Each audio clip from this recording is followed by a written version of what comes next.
Hi everybody, in this video I want to show you how you can maintain your Wave Runner Sea-Doo PWC of any kind. There's a minimum basically maintenance that you need to do after each and every ride. It's very important whether you have Sea-Doo, Yamaha, Kawasaki. The first thing you need to do is right away you flush your jet ski.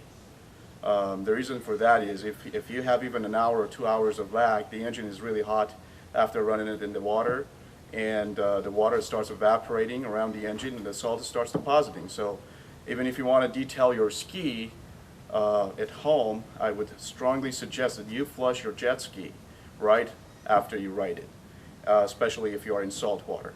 And that's what I do every weekend. This jet ski has over 170 hours salt water, and it's been really good to me, and I always take care of it. And I hope this video gives you the basic that you need to maintain your jet ski. So having said that, we're going to flush the ski. What I do is I flush my ski for 4 minutes with regular water, and then for the last 1 minute I head it with salt away to make sure that I get as much salt as I can out of the ski. I don't run it 5 minutes with salt away. Based on their recommendations, is all you need is basically 30 seconds. So I go 1 minute, but I do always flush 4 minutes with regular water. Now, one thing you need to keep in mind, and this can get you in trouble, regardless of the ski you're running, is before you run the water through the ski, you start your jet ski, your Wave Runner, and then you turn on the water. When you're done flushing, you turn off the water, and then you turn off the jet ski. And then after that, I'll show you the process to blow out the remainder, the water remaining in the water box. So having said that, I'm going to show you how to flush your jet ski, which I normally do right at the ramp after I'm done riding. Alright, so we're going to connect the adapter.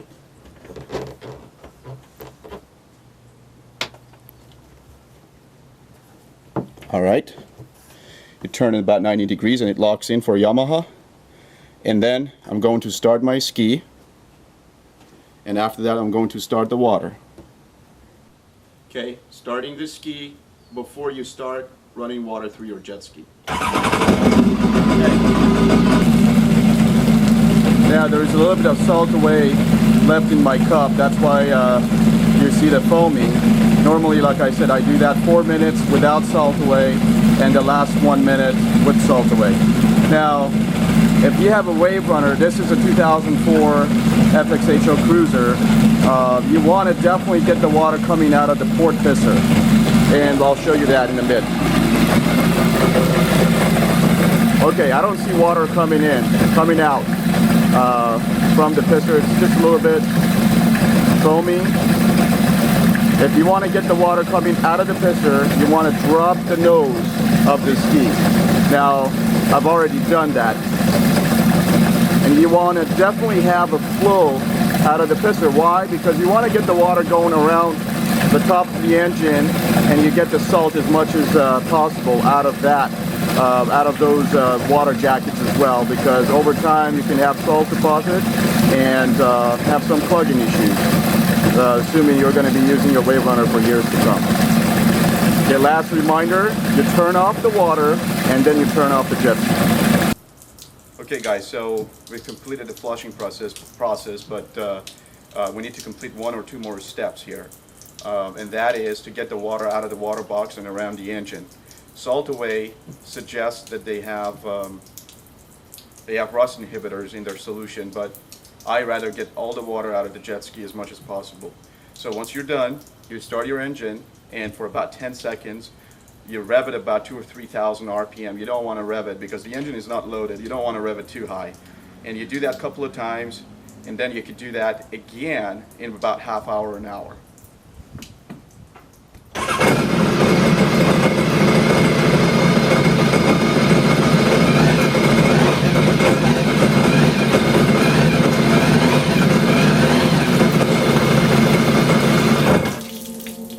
Okay, so the water is coming out of the bottom of the jet ski. Now, the next thing I do to maintain my ski is I spray the whole inside of the hull with just regular water, and I wash it thoroughly, and then I use my pump suction, the suction pump that I have, and get the water out, or you can use your shop vac and get the water out and dry it out, and then hit it with very high quality rust inhibitor such as fluid film that I'm going to cover in a minute or so. So the next step is basically washing the whole hull and the jet nozzle. So I'm going to completely wash down my jet nozzle area.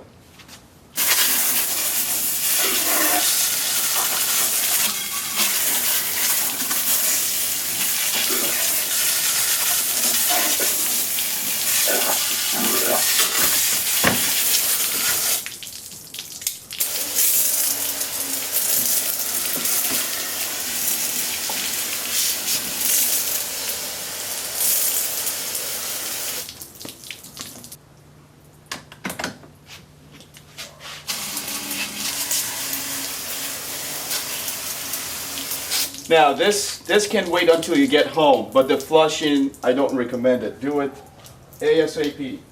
Now the next step is I'm going to flush and wash my hull. Around the engine, all the connectors. What I want to show you here is even the hull doesn't get really much water in there, maybe very little water gets in there. Still you can see salt deposits around the components. I'll show you that. I hope you can see it in the video. I had almost, gosh, I want to say I had about maybe 4 or 6 ounces of water in there. But look at the salt deposits. These are all salt deposits that you can find everywhere. Go and hit with your nozzle, go ahead underneath the engine and make sure you wash everywhere. I mean, don't think that the water shouldn't hit these areas. They're all sealed. They're all sealed. So wash them thoroughly.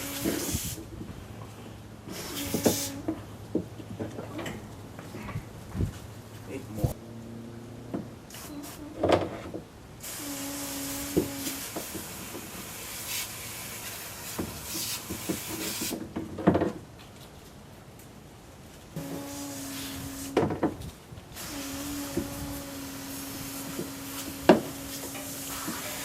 Okay, so we've completed the wash down of the hull. Now I'm going to start to suck the water out. You can, like I said, you can use a shop vac or use your oil suction pump. Let's do that.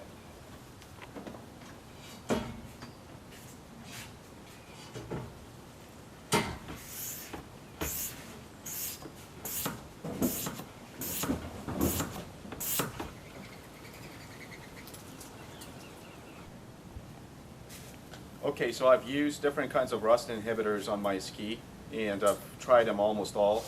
And they all work if you are willing to apply them every single ride after you're done. And then you have to be careful about, let's say, the WD-40 not getting on the rubber materials, and because it makes them brittle.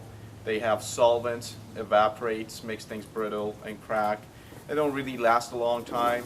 So I did a lot of research online, and I found out I can replace all of these silicone sprays, silicone spray, WD-40, even the grease spray, all that with one spray that I don't have to apply every single time. That's it.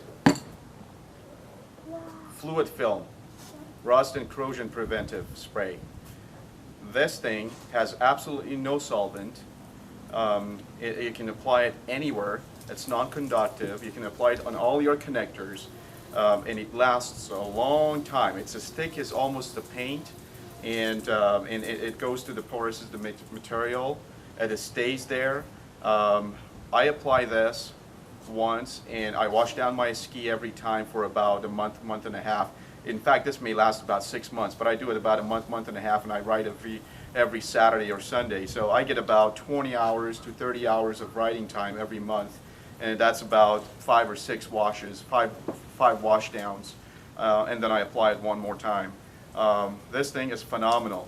I guarantee you, once you start applying the fluid film, you'll see the difference, and if compared to whatever else you're using. And the best part of it is I don't have to have silicone spray anymore, because I can apply this anywhere I want. On the connectors, on the rubber materials. One thing I highly recommend you guys, if you decided to get the fluid film, they offer an extension wand. Now this thing gets attached to the nozzle. Basically this comes right off, and I attach this guy in there, and there is a 2, 3, 4. And the end of it, the end nozzle is going 4 ways. So just for the camera action here, you see, it goes 4 ways. Did you get that? Okay, so I basically route this to the bottom of my ski where I can't get the whole spray in there, and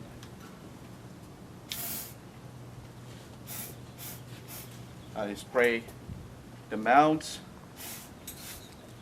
bottom of the engine.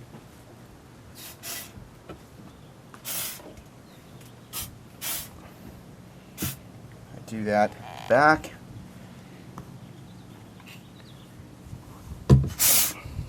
You can see it here better.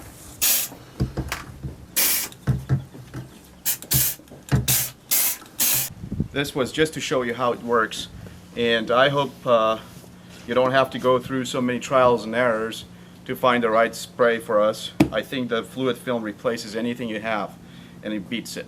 I guarantee you that, based on my own personal experience. And whatever you do, take care of your ski. And you take care of your ski will take care of you on the water, and you won't break down. Okay, see you all later.